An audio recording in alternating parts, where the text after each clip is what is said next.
Hello and welcome to all of you. आज हम लोग NCERT book class 7th mathematics के चैप्टर 6 का जो अगला वीडियो इसको पढ़ेंगे। तो यहाँ पे देखिए, इसमें जो चैप्टर 6 है इसका अगला वीडियो 6.5 जो टॉपिक आपका है एंगल सम प्रॉपर्टी या फिर ट्रायंगल, किसी ट्रायंगल की एंगल सम प्रॉपर्टी क्या होती है, इसको आज हम यहाँ पे जानने का प्रयास करेंगे क्या होता है। तो यहाँ पे देखिए, there is a remarkable property connecting the three angles of a triangle. तो यहाँ पे एक जो है बहुत ही अच्छी एक पॉइंट है जिसको हम बहुत ध्यान देने योग्य पॉइंट है, जो कि किसी ट्रायंगल के तीनों एंगल्स को क्या करती है, कनेक्ट करती है, जोड़ती है।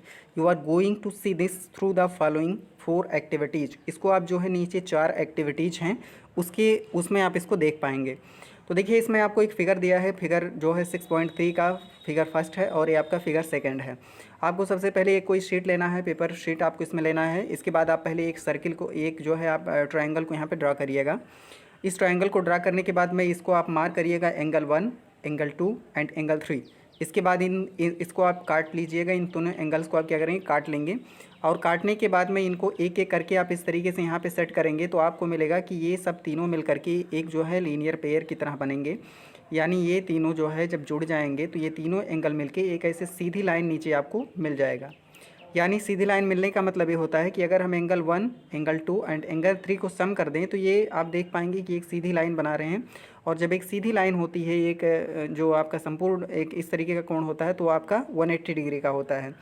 The sum of the measures of the 3 angles of a triangle is 180। तो इस तरीके से यहाँ पे हमने क्या देखा, एक सीधी लाइन मिलने का मतलब ये है कि इस एंगल को और इस एंगल को जब हम ऐड कर देंगे तो इसका जो सम मिलेगा तीनों का, वो कितना मिलेगा, 180 डिग्री का आपको मिलेगा इस तरीके से। तो ये आपका पहले एक्सपेरिमेंट में हमने इसको देख लिया है। जो दूसरा आपको दिया है, दूसरे में भी आपको इसी तरीके का एक्सपेरिमेंट यहाँ पे दिया है। दूसरे में जब आप करेंगे तब भी आपको यही चीज़ यहाँ पे मिलेगा। या यूँ ही आप देख पा रहे हैं कि ये जो तीनों इसके एंगल्स हैं, इसको आपको क्या करना है, आपको ये अलग अलग यहाँ पे आपको मार्क किया गया है। और चलिए इसको रीड कर लेते हैं। देखिए, the same fact you can observe in different ways also take 3 copies of any triangle से ट्रायंगल ABC। तो कोई एक आप पहले ट्रायंगल बनाइएगा, कोई एक ट्रायंगल आप कॉपी में बनाइएगा और उसी ट्रायंगल को बिल्कुल एकदम सेम ट्रायंगल्स आप 3 ट्रायंगल्स यहाँ पे बना लेंगे। और इन तीनों ट्रायंगल्स को आप एक साथ यहाँ पे किस तरीके से आपको रखना है, जिस तरीके से आपको यहाँ पे अरेंज किया गया है, ध्यान से आप देखिएगा। मतलब ट्रायंगल आपका बिल्कुल सेम होंगे लेकिन इसके 3 कॉपीज होंगे। मतलब ये इसके सारे एंगल्स आपके इक्वल होंगे, जितने भी ट्रायंगल हैं सबके एंगल्स आपके इक्वल होंगे। लेकिन इनको आपको अरेंज इस तरीके से करना है कि एंगल 1, एंगल 2 और एंगल 3 इस तरीके से आ जाएँ। जब आप तीनों को अरेंज करेंगे तो ये तीनों मिलके क्या बनाएंगे, एक लाइन यहाँ पे बना देंगे, एक स्ट्रेट लाइन बन जाएगा। और स्ट्रेट लाइन में यानी कि जो इसका एंगल आपको मिलेगा ये कितना होगा, 180 डिग्री का होगा। तो इस तरीके से हमने देखा कि अगर हम एंगल 1, एंगल 2 एंड एंगल 3 का सम करते हैं तो ये कितना मिल जाता है, 180 डिग्री आपको मिल जाता है। आगे देखिए, तीसरा भी एक्सपेरिमेंट है, इसको भी आप इसी तरीके से यहाँ पे नोट करिएगा। और ये जो जितने भी आपको यहाँ दिए हैं इसको आपको कर लेना है। तो ये बहुत आसान है, इसलिए इसको बहुत ज़्यादा इसमें टाइम देना कोई ज़रूर नहीं है। आगे देखिए, यहाँ पे दिया गया है when perfect precision is possible. जब परफेक्ट प्रिसीजन का मतलब होता है एक्यूरेसी, जैसे एकदम शुद्ध रूप से अगर इसको हम माप पाएँ तो यहाँ पे क्या होगा, this will also show that the sum of the measures of the 3 angles of a triangle is 180। तो अगर हम बहुत यथार्थ रूप से इसको माप पाएँ, अच्छी तरीके से माप पाएँ, तो ये हमेशा हमको मिलेगा किसी भी ट्रायंगल के तीनों एंगल्स का जो सम होता है इंटीरियर एंगल्स का, वो हमेशा 180 डिग्री के इक्वल होता है। You are now ready to give the formal justification of your assertion through logical argument. तो आप जो अभी तक आपकी जो धारणा है इसके अनुसार आप यहाँ पे ये बता सकते हैं कि आपका जो यहाँ पे या मान जो ट्रायंगल के जो इंटीरियर एंगल का सम 180 डिग्री होता है, तो इसको आप जस्टिफाई यहाँ पे कर पाएंगे कि ये क्यों हो रहा है। देखिए, यहाँ पे स्टेटमेंट आपको दिया है, the total measure of the 3 angles of a triangle equals to 180 degree. तो यहाँ पे जो सबका सम होगा 180 डिग्री के यहाँ पे इक्वल होगा, ये आप यहाँ पे इसको कर पाएंगे। आगे देखिए, to justify the let us use exterior angle property of a triangle. जो exterior angle property of a triangle होती है, आपको पहले से पता है कि इस एंगल को और इस एंगल को जोड़ देंगे तो ये इस एंगल टोटल इस एंगल के इक्वल हो जाएगा।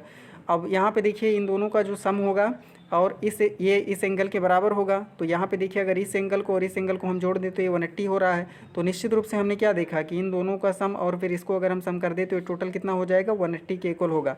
तो एक्सटीरियर एंगल प्रॉपर्टी जो आपको ऊपर अपने देखा है उसके बेसिस पर भी आप इसको जो है प्रूव कर सकते हैं कि ये जो किसी भी ट्रायंगल के तीनों इंटीरियर एंगल्स का जो सम होता है 180 डिग्री के इक्वल होता है। और यहाँ पे देखिए, एक आपको यहाँ पे एग्जांपल दिया गया है, एग्जांपल ये 2 आपको दिया गया है। In the given figure 6.18 find measure of angle P. तो आपको एंगल पी का आपको मेज़र फाइंड आउट करना है। तो क्योंकि हम पहले से जानते हैं किसी भी ट्रायंगल के सभी इंटीरियर एंगल का सम 180 डिग्री के इक्वल होता है, तो यानी measure of angle P plus 47 plus 52 equals to 180, यानी इन तीनों को जब हम ऐड करेंगे तो हमको कितना मिलना चाहिए, 180 डिग्री का एंगल मिलना चाहिए। देयरफॉर तो यहाँ पे हम क्या करेंगे, इसको हम इस साइड में रखेंगे, दोनों को ट्रांसपोज करके हम राइट हैंड साइड में लिए जाएंगे। और जब इसको हम सॉल्व करते हैं तो यहाँ पे 81 डिग्री आपका इसका मेज़र यहाँ पे आ जाता है, ये 81 डिग्री का मेज़र यहाँ पे आएगा। तो इस तरीके से हमने यहाँ पे देखा कि जो हमारा ये टॉपिक है पूरा यहाँ पे सॉल्व हो जा रहा है। अब हम एक्सरसाइज जो है 6.3 को आप जो है पूरा इसमें सॉल्व कर लीजिएगा, बिल्कुल बहुत आसान है। और जितने भी क्वेश्चन है इसको आप यहाँ पे सॉल्व करिएगा। तो यहाँ पे देखिए जो बिल्कुल सिंपल सा है कि एक एंगल आपको नहीं पता है तो 2 को आप सम करिए और सम करके उसको 180 में से सब्ट्रैक्ट कर दीजिए, आपको मिल जाएगा। तो ये सभी यहाँ पे देखिए वेरी सिंपल हैं। लेकिन अब यहाँ पे आप देखेंगे ये एंगल आपका दिया है, तो पहले आप इस एंगल को फाइंड आउट कर लीजिएगा एक्सटीरियर एंगल सम प्रॉपर्टी से। और उसके बाद में जो आपका ये वाई दिया है तो वाई आपका 80 डिग्री के इक्वल हो जाएगा। और यहाँ भी एक्सटीरियर एंगल है, इन दोनों का सम आपका वाई के इक्वल हो जाएगा, एक्स के इक्वल हो जाएगा। जब एक्स की वैल्यू आपको मिल जाएगी तो वाई की वैल्यू आप 180 से सब्ट्रैक्ट करके आप निकाल दीजिएगा। तो ये जितने भी क्वेश्चन हैं बहुत आसानी से हो जाएंगे, बहुत ही सिंपल हैं। आप इसको जो है सॉल्व कर लीजिएगा। और इस वीडियो को यहीं पे एंड करते हैं। Thanks for watching.